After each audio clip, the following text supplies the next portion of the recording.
दोस्तों इस वीडियो पे हम बात करेंगे क्लास 12th फिजिक्स के 8 सबसे ज़्यादा महत्वपूर्ण प्रश्नों के बारे में। यानी कि ये आपके जो क्वेश्चन है इसमें से 8 में से कुछ क्वेश्चन आपके लघुत्तरी के होंगे और कुछ क्वेश्चन आपके डेरिवेशन टाइप के होंगे जो कि बहुत ही ज़्यादा आपके लिए महत्वपूर्ण है। ठीक है, तो जैसा कि आपको पता है टाइम कम है, ऐसे में आपको जितना पढ़ाया जाए उतना क्वेश्चन अच्छे से आपको तैयार कर लेना है। ठीक है, चलिए शुरू करते हैं, ज़्यादा टाइम वेस्ट नहीं करेंगे। यहाँ पर आपके सामने जो है पहला क्वेश्चन जो कि थ्योरी टाइप का क्वेश्चन है, ये आपका क्वेश्चन आता है वैद्युत विभव की परिभाषा एवं मात्रक बताइए।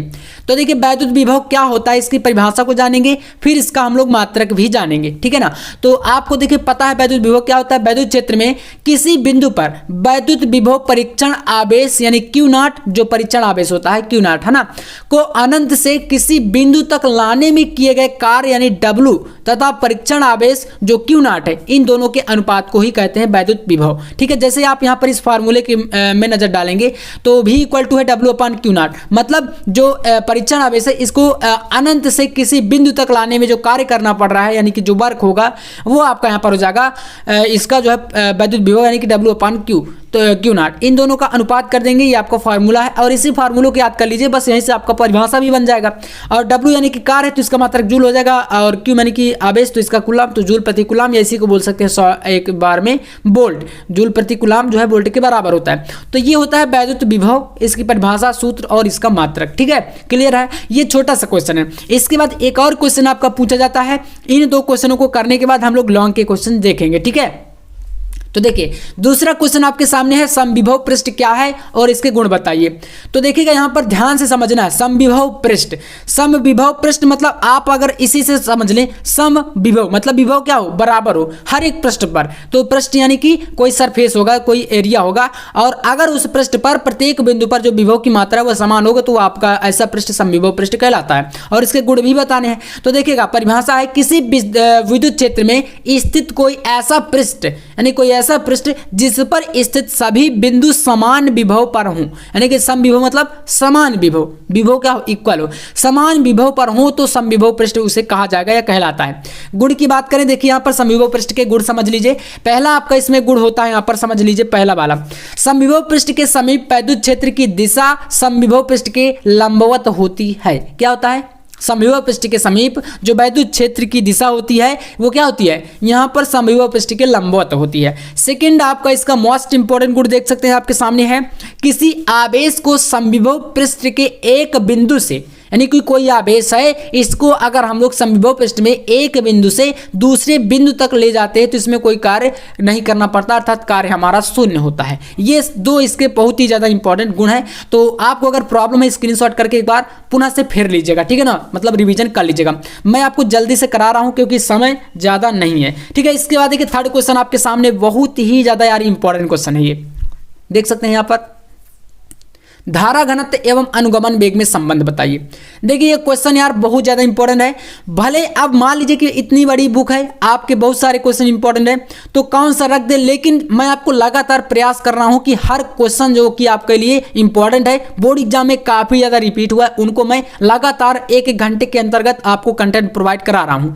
तो अगर आप चैनल पर नए हैं तो सब्सक्राइब जरूर कर लीजिएगा, चैनल पर विजिट करिए। मैं आपको काफ़ी सारे वीडियो प्रोवाइड करा चुका हूँ अभी तक फिजिक्स के, तो बाकी के जो तैयार नहीं उनको कर लीजिए। ठीक है, और बाकी जो आगे आने वाले उनको तो आपको करना ही है। ठीक है, तो चलिए जानते हैं इसको धारा घनत्व और अनुगमन वेग में क्या संबंध होता है।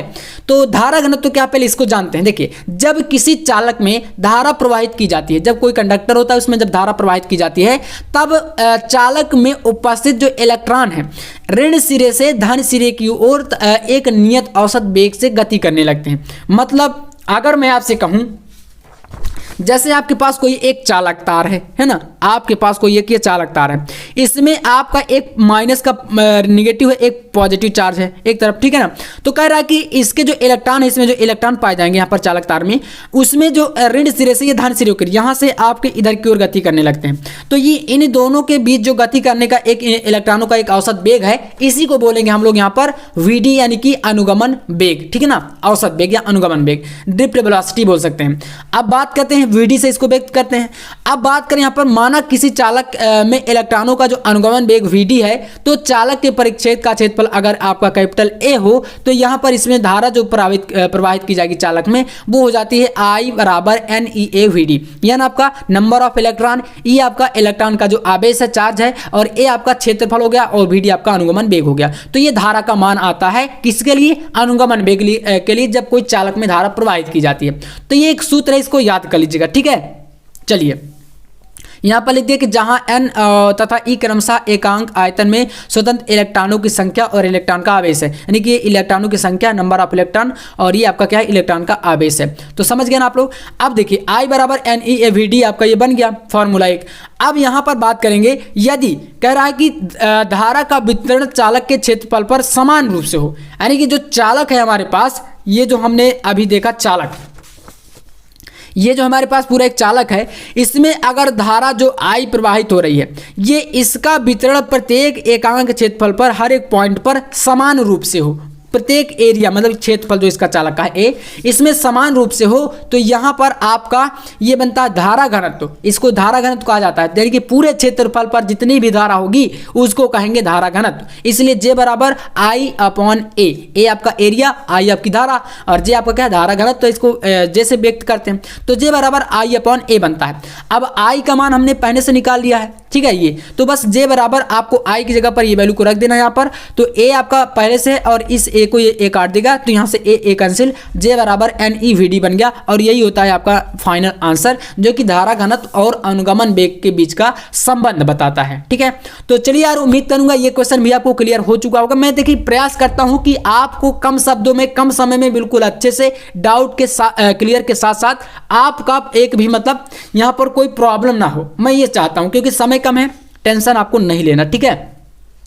चलिए, इसके बाद एक लॉन्ग क्वेश्चन है, जैसे कि मैंने कहा था कि यहाँ पर एक दो क्वेश्चन शॉर्ट के होंगे, बाकी सारे लॉन्ग के क्वेश्चन हैं। तो ये क्वेश्चन बहुत ज़्यादा रिपीटेड है, बहुत ज़्यादा इंपॉर्टेंट है, कई बार पूछा गया है। दो समांतर धारावाही चालकों के बीच कार्य करने वाले बल के लिए सूत्र बताइए, ये है आपका क्वेश्चन, ठीक है। ऐसे आएगा।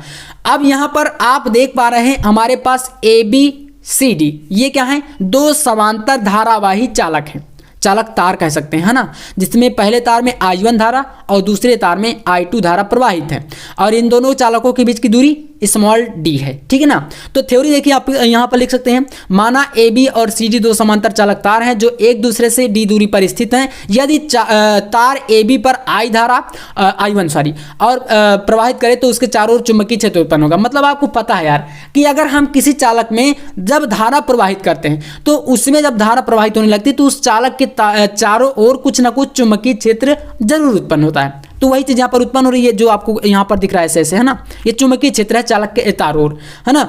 अब इसके बाद इसलिए अब यहाँ पर लिखेंगे चालक AB से D दूरी पर चुंबकीय क्षेत्र की तीव्रता, जब आप इसमें धारा I प्रवाहित करते हैं तो इसमें चुंबकीय क्षेत्र उत्पन्न होता है, और इसी चुंबकीय क्षेत्र से हम लोग चालक से D दूरी पर, स्मॉल d दूरी पर कोई पॉइंट मानते हैं जहां पर चुंबकीय क्षेत्र की तीव्रता आपकी हो जाएगी B बराबर μ0/2π 2I1/d। इसको मान लेंगे समीकरण 1। ये सूत्र है, ठीक है, डायरेक्टली सूत्र है, इसमें मत कंफ्यूज होइए कि ये कहां से आ गई, ये फार्मूला है आपका, है ना। तो ये आपका सूत्र हो गया किसके लिए? AB चालक से D दूरी पर चुंबकीय क्षेत्र की तीव्रता के लिए, ये निकल आया। इसी प्रकार से अब आएंगे दूसरे चालक पर, पहले चालक का हमने निकाल लिया, अब लिखेंगे दूसरे चालक तार CD में I2 धारा प्रवाहित हो रही है। इसमें आपकी भैया मैंने बताया ना I2 धारा प्रवाहित है दूसरे चालक तार में। तो जब दूसरे चालक तार में CD में, यानी कि जो CD वाला चालक है, इसमें I2 धारा प्रवाहित हो रही है, अतः लिखेंगे हम लोग कि चालक CD की L लंबाई पर लगने वाला बल जो होगा इसका सूत्र आएगा आपका F = I2LV sin 90। क्योंकि 90 क्यों लिखे? यहाँ पर थीटा लिख सकते थे। देखिए जो 90 हमने लिखा है, आपको पता है ये एक दूसरे के यहाँ पर समांतर हैं, और जो आपका इनका जो दूरी है ये परपेंडिकुलर है। तो मतलब इनमें आप किसी भी पॉइंट पर अगर निकालेंगे जो चुंबकीय क्षेत्र आपका होगा वो इन दोनों के आपस में क्या होता है? लंबवत रहेगा। तो लंबवत यहाँ पर कार्य कर रहा है। अब इसमें थोड़ा सा समझना है, इसमें हमने ए बी चालक में डी दूरी पर हमने चुंबकीय क्षेत्र की तीव्रता ज्ञात करी थी, और इसमें आप सी डी चालक पर जब आई धारा प्रवाहित होती है I2 धारा, इसमें आप एल लंबाई पर कोई मतलब एक लंबाई मानेंगे हम लोग जिसको लंबवत रखेंगे, ठीक है ना, इसलिए थीटा का मान 90 डिग्री है। तो यहाँ पर इसका बल निकल के आएगा F बराबर I2L sine B sine theta. B आपका क्या है, चुंबकीय क्षेत्र की तीव्रता है। तो बी हमने ये पहले से निकाला ए बी चालक में, तो बस इस बी का मान उठा के पूरा आपको यहाँ पर रख देना है। तो F equal to I2L B, ये साइन 90 का मान 1 हो गया, तो ये आपको इतना बना। अब यहाँ पर F इक्वल टू बी की जगह पर आप इस वैल्यू को रख दीजिए पूरा उठा के, ठीक है ना। तो जब इसको रखेंगे तो म्यू नॉट अपॉन 2 पाई 2I1 I2L अपॉन डी, ये बनेगा आपका बल। और यही चीज आपको निकालना था, कह रहा था कि दो समांतर धारावाही चालकों के बीच कार्य करने वाले बल का सूत्र निकालिए, ठीक है ना। अब तो कोई डाउट नहीं है यहाँ पर कैसे आया है। थोड़ा सा अगर आपको कंफ्यूजन है तो मैं एक बार आपको बताना चाहूंगा, देखिए थोड़ा सा वेट करिएगा। जैसे यहाँ पर आपके पास F बराबर निकला था, क्या निकला है, F इक्वल टू निकल के आया I2LB, ये निकला। अब B का मान हमारे पास पहले से हमने इस चालक में निकाला था, तो B का वैल्यू ये है, तो यहाँ पर रखेंगे F बराबर I2L हो गया, और B का मान यहाँ पर क्या देखिए म्यू नॉट अपॉन 2 पाई 2I1 अपॉन डी, इतना आया। अब इसी को एक सेपरेट तरीके से लिख दीजिए। F बराबर आपका आ जाएगा यहाँ पर म्यू नॉट अपॉन 2 पाई पहले कर देंगे 2 पाई, और यहाँ पर क्या हो गया 2I1 और ये I2, ठीक है ना, और फिर L और अपॉन D, ये बना। और यही चीज़ तो यहाँ पर आपको मैंने दिखाया, ये देख सकते हैं पूरा ऐसे ही, ठीक है ना। ये आपका आज का, तो ये बल का आपका यहाँ पर क्या है, फाइनल आंसर हो जाएगा। तो चलिए बढ़ते हैं अगले क्वेश्चन पर। यहाँ पर आपका ये क्वेश्चन हो चुका है। अगला जो यहाँ पर आपका प्यारा सा क्वेश्चन है वो है बायो-सावर्ट का नियम।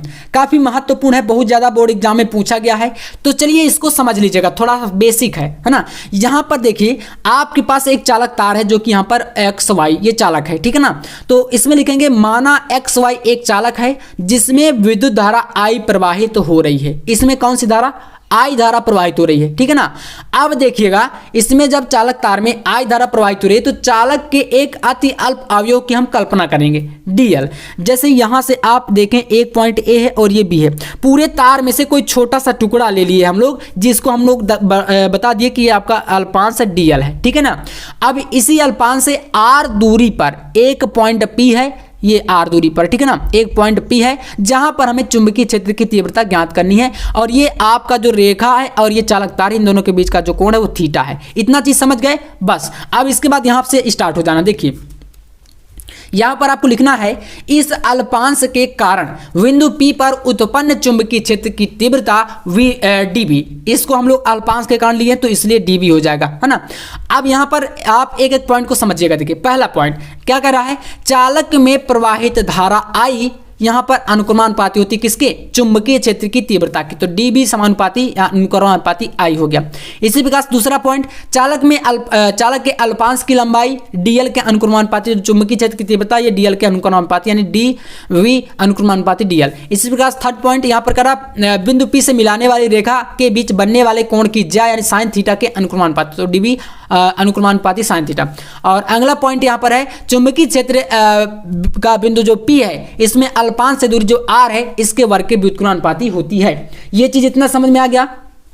चलिए अब इन सभी को आपको मिला के लिख देना। क्या करेंगे, मिला के लिखने पर एक तरफ dB सभी में आ रहा है तो यहाँ पर लिखेंगे dB इक्वल, यहाँ पर समानुपाती लगा देंगे, और ऊपर वाले में क्या है I हो गया, फिर यहाँ पर DL हो गया, फिर यहाँ पर क्या है साइन थीटा हो गया, और फिर आपका यहाँ पर क्या है अपॉन R स्क्वायर। तो ये बटे में है ना तो इसको R स्क्वायर कर देंगे, इतना आपका ये बन जाएगा। इसको अगला स्टेप करेंगे तो dB इक्वल टू यहाँ पर आप इसको हटाएंगे तो इक्वल लगाएंगे तो यहाँ पर म्यू नॉट अपॉन 4 पाई आ जाएगा, और यहाँ पर I/dl साइन थीटा और अपॉन R स्क्वायर। ये होता है फाइनल फार्मूला या आंसर आपका बायो-सावर्ट नियम का। इतना आपको इसमें कराना है, ठीक है ना। इतना कर देंगे, बहुत ईजी है। देखिए थ्योरी बस थोड़ा समझ लीजिए और बाकी का इन पॉइंट को याद कर लीजिए और बस इसको सॉल्व कर देंगे। तो आई होप इसको आप समझ गए होंगे, ठीक है ना, और समझ तो जाएंगे यार, बहुत इजी है ये क्वेश्चन।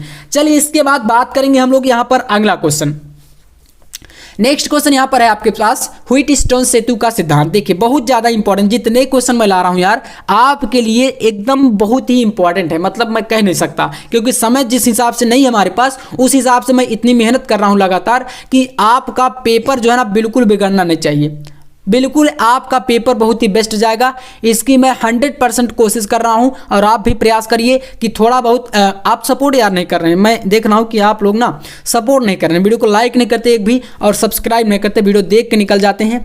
और बाकी मैं आपके लिए इतना मेहनत कर रहा हूँ तो आप समझ नहीं रहे। चलिए कोई बात नहीं, आप तैयारी करिए। बाकी तो व्हीटस्टोन सेतु का सिद्धांत क्या होता है समझिएगा। इसमें क्या होता है देखिए, आपको ये डायग्राम समझना है। ये चित्र आपके पास है ना, इस चित्र को समझ लीजिए। यहाँ पर क्या देखिए A B C D ये 4 आपके पॉइंट हैं।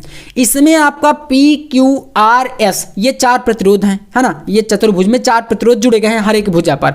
यहाँ पर P के पास I1 धारा, इसके पास I1 धारा, यहाँ पर I2 धारा, ये I2 धारा, ये धारा इधर से इधर चल रही है और ये आपकी इधर से इधर जा रही है, ठीक है। यहाँ पर आपका गैल्वेनोमीटर धारा मापी बीच में लगा है, एक आपका यहाँ पर सेल लगा है, ठीक है ना, इसको E बोल सकते हैं। और यहाँ पर एक कुंजी लगी है जिसको K1 बोल सकते हैं।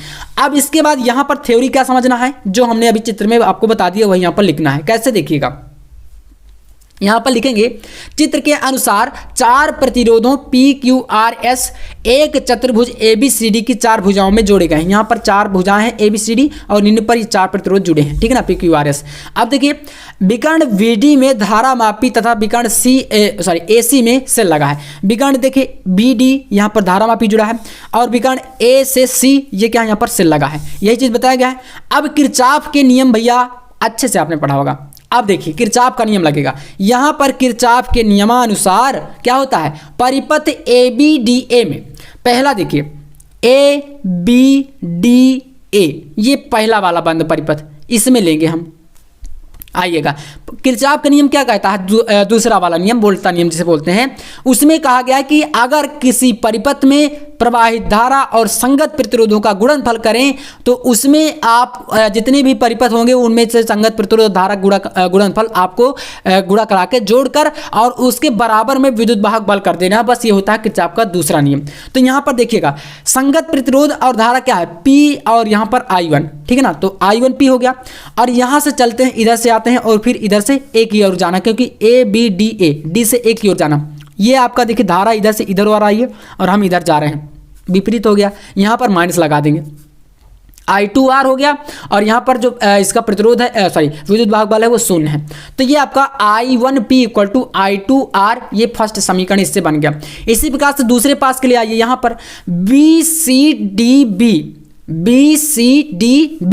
यहाँ से स्टार्ट होंगे, यहाँ से चलेंगे और फिर से यहाँ पर पहुँच जाएंगे, ठीक है। तो इसमें I1Q और यहाँ से जब आएंगे तो I2S में यहाँ पर विपरीत हो रहा है, क्योंकि ये धारा इधर जा रही है, हम इधर जा रहे हैं, तो धारा इधर और हम इधर जा रहे हैं, तो फिर अपोजिट पड़ गया, तो फिर से माइनस यहाँ पर हो जाएगा, ठीक है। तो I1Q minus I2S equal to 0 और इसको हम लोग करेंगे तो I1Q और इसको उठा के दूसरे तरफ ले गए तो यहाँ पर I2S हो गया। समीकरण 2 बन गया। 2 समीकरण आ गए। यहाँ पर करना क्या, समीकरण 1 व 2 में भाग करा देना है, 1 में 2 का। तो एक आपके पास ये है I1P बटे I1Q कर देंगे तो I1 से I1 कैंसिल, P बटे Q बचेगा। इसी प्रकार से इधर आपका I2 से I2 कैंसिल, R बटे S बच जाएगा। तो P बटे Q R बटे S ये आपका इक्वल में करके यही आपका फाइनल आंसर है। ये होता है व्हीटस्टोन सेतु, है ना। तो आई होप इसको भी आप समझ गए होंगे। चलिए बढ़ते हैं अगले क्वेश्चन पर। तो नेक्स्ट क्वेश्चन आपके पास यहां पर आता है, सेल के आंतरिक प्रतिरोध से आप क्या समझते हैं, सेल का आंतरिक प्रतिरोध, ठीक है ना। चलिए तो जानिएगा यहां पर, जब किसी सेल की 2 प्लेटों, समझिएगा, जब किसी सेल की प्लेटों को क्या करते हैं, तार द्वारा जोड़ देते हैं, है ना।